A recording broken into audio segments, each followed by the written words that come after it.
Good morning. Welcome to the trade setup right here on BloombergQuint Live. I'm Neeraj Shah. It's not the most pleasant of days when it comes to the global cues as well as the earnings reportage from yesterday. Let's try and sum all of that up. Now, Jerome Powell set the cat amongst the pigeons yet again. This is not new news. Everybody knows that there is a 50 basis point hike that is coming up in the month of May. Most people will tell you that they are aware of it and they believe this will happen. But it did bring the markets off very, very sharply, and the treasury yields jumped to about 2.94% in trade yesterday. Now, if you just look at the US markets chart, for example, you will see that they were trading or trending reasonably okay for the first a third of a day, and then just came off very, very sharply. This shows you a slide, yes, but it also shows you how it started off at the high point of the day and then just completely came off. So Nasdaq, Dow, S&P, all of them ending lower. The good part is that the futures are right now trading stable, but be that as it may, the Q is definitely not good because the rest of the Asian pack also isn't quite really starting off well. Now, there's a wonderful chart on the terminal which shows how this is a bit of a rare year in that both stocks and bonds are down simultaneously. And to an extent, rising yields will probably continue to impact stocks, and therefore we may see this phenomenon continuing until a point of time when they stop impacting stocks as much. So that's the point that you got to keep in mind. But yeah, it is off late. It's not been very, very, how do I say, usual. I mean, this is now happening after 3 years, so probably happened back in 2018 or thereabouts. Nevertheless, so thought it was an interesting chart. But as I said, Asia is looking soft. SGX Nifty, I'm sure, is indicating a start, which could be more tilted towards the downside, if you will. So we'll have that kind of a start at about 17,203. The question is, what happens next? So we haven't had a breakout. We've been a bit cautious in the sense the Nifty has not had a breakout, and a lot of experienced traders are a bit cautious, except for on small cap and mid cap specific bets. And these are the reasons why you shouldn't have leverage longs, is the point that I've been making for the last few days. It's just so uncertain right now, and all the pain doesn't seem to be in the price. Yesterday was a good day. So if you look at the MOV function, it will show you a hunky-dory picture for market breadth, 388 to 108, a bunch of stocks flying high. Look at the results reaction for an Angel One, or some of the mid-cap IT names like Zensar, etc., which did okay. Biocon did okay on expectations that the results will be very strong. And that's the belief, really, that people believe that Biocon numbers will be much better than anticipated. And of course, ISEC fell about 5% on the back of very poor numbers. So, but largely tilted in favor of the gainers. But today, that's the trade setup for the day. I do believe that the global cues will weigh in on the index performance, at least in the first half, if not during the course of the day. I know that everybody's talking about how IT is looking weak, overowned, etc. Now, I was looking at the numbers. If you look at the PSU index versus IT index in the month of April alone, there has been a near 18% outperformance month to date for the month of April for PSUs. PSUs are up about 7 odd percent. PSU index, IT index is down 10% or 11%. So there has been a sharp divergence, and typically people buy PSUs, a risk on trade. There's a bit of a belief out there that, okay, this time around things might be different, but there is a bit of a risk element attached. Whereas IT is the safe haven, so to say, right? Overowned, etc. But 18% is a sharp one. I reckon that at some point of time in the very near future, some of the pain of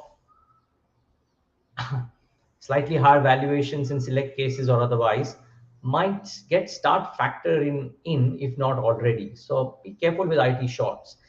Soft commodity stocks remain in play in addition to select banks, so that certainly remains in focus. And let's wait and watch how some of those shape up. FIs continue to sell, though a small sell number, 713 crores versus DI is buying about 28, 23 crores in trade yesterday.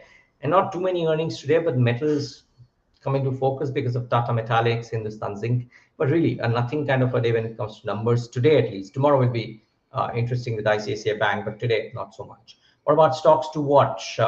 Let's dissect some of the results which came out together. So HCL Technologies, that was the first one. By the way, if there are any queries, you can maybe try and post them and we'll try and see if we can get some answers to those. But first, HCL Technologies, Q4 FY22 revenues at 22597. So if you look at the earnings plate, largely in line with what the estimates were. Okay, I think Virat, what he's done here is given the actual number performance. But yeah, look at the estimate performance. So 226,669. Yeah, these are the estimates. So compared to estimates, revenues at 22597 versus 22669, largely in line, maybe a small, but on that base, not a dip. EBIT, again, I don't, on that base, I wouldn't call it a dip. Margins slightly below estimates, but the estimates were 18.21. So you could argue that, okay. And net profit slightly higher than what was believed. But again, 3354 and 3593, bit of a healthy beat, but you would consider it as a bit of a one-off. And therefore, you wouldn't draw in too much from the numbers. They were a weak quarter. They had a weak quarter simply because they didn't really do as well because of the performance and platforms and products business. And which is why I thought, but the guidance was strong. So here's the dichotomy for HCL Tech. It's a well-valued company. It's not a very richly valued company with not the best of showings, but a fairly decent guidance. You might actually see HCL Tech not do too badly today. That's my belief. But let's wait and watch. Jeffrey says they maintain a buy, of course. They've lowered the target price to 1360 from 1440. This is on the back of valuing the company at 23 times PE on the back of earnings cuts.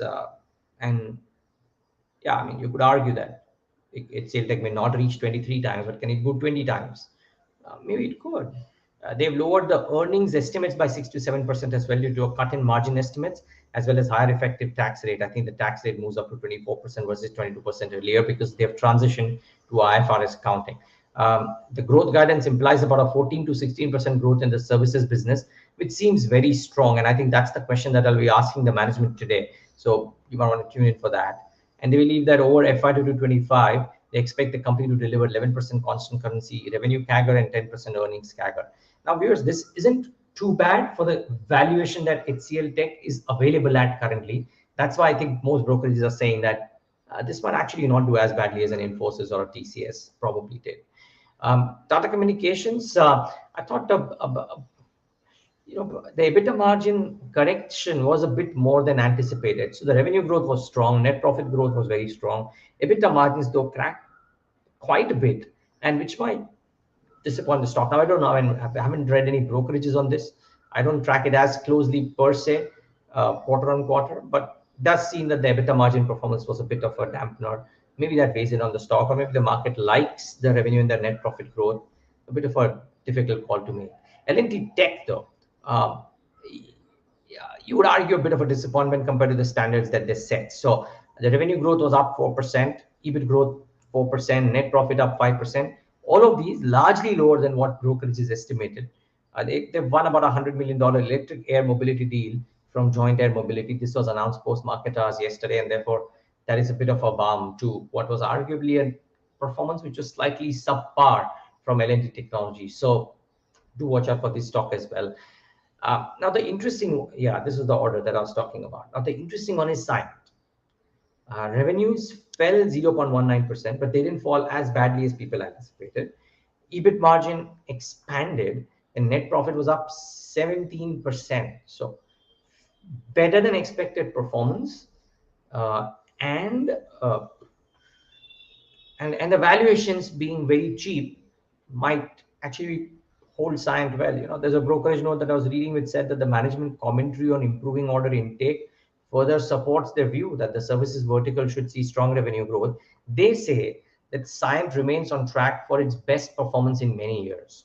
Can the company show that, and will the markets reward that? Let's see. If CYIENT reacts positively today, viewers, or if it's in the green today, you would know why. That the performance was better than what was anticipated, and the guidance proves that maybe good times are in store for CYIENT. Let's wait and watch. Remember, valuations are in favor. So there's a bit of a valuation cushion to CYIENT versus the KPIT Tech or versus LTTS or some of the others, the ER&D companies. So I do watch out for that.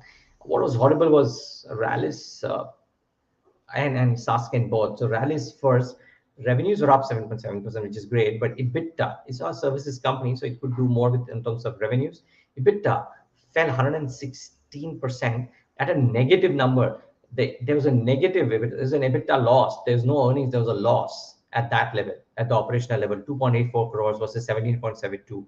Net loss of 14 crores. Slam dunk on this stock, probably anticipated.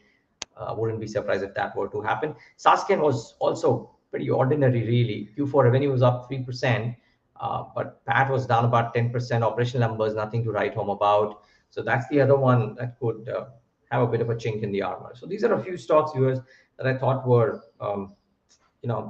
ones which kind of stood out in terms of reactions. There's also ICICI Lombard, but there's nothing special out there. And by the way, yeah, sorry, there's some, you might accuse me for that later on for not saying this, but there's the regulations on credit cards being issued, right? I think the sum and substance of that seems to be that NBFCs might get in an entry and co-branded cards lose their sheen. So, think of the likes of RBL Bank, etc., might not have a great time. Maybe that stock corrects today. Maybe SBI cards does well today. Maybe Bajaj Finance does okay today, though credit card is not necessarily the driver for Bajaj Finance, so ignore that comment. But RBL and SBI cards, most certainly so.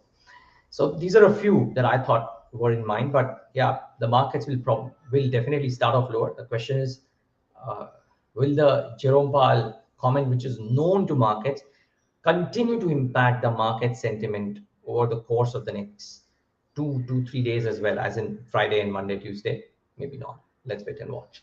Thanks so much for tuning in. Have a safe day ahead. If you're stepping out, stay safe.